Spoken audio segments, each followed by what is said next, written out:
Welcome to the Tech Egg. Don't get scrambled. Enjoy the video. In this video, I will explain how to make apple and rhubarb pie. First, you'll want to select ripe, firm apples and tender rhubarb stalks. Next, prepare your favorite pie crust recipe, ensuring it's chilled and ready to roll. Then, mix your fruit with the perfect balance of sweetness and spice. Finally, bake your pie to a golden perfection, filling your home with an irresistible aroma. Let's get that delicious filling ready. Start by peeling, coring, and slicing about 3 to 4 medium apples. Then, chop 2 to 3 cups of fresh rhubarb into 1-inch pieces.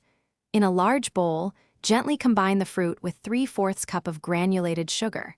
Finish by stirring in 1/4 teaspoon of ground cinnamon and a small pinch of nutmeg for that perfect flavor. Now it's time to assemble our pie. First, roll out one pie crust and carefully fit it into a 9-inch pie plate. Next, pour the delicious fruit mixture evenly into the bottom crust. Don't forget to dot the top of the fruit filling with 2 tablespoons of cold butter. This adds richness. Finally, cover the pie with your second crust, either solid with vents or a beautiful lattice design. The moment of truth is here. Bake your pie at 400 degrees Fahrenheit for the first 15 minutes. Then, reduce the oven temperature to 375 degrees Fahrenheit and continue baking for an additional 45 to 55 minutes until the crust is golden and the filling bubbles.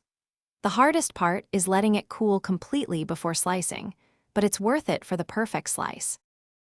Thanks for watching. Consider subscribing if I helped unscramble your problems.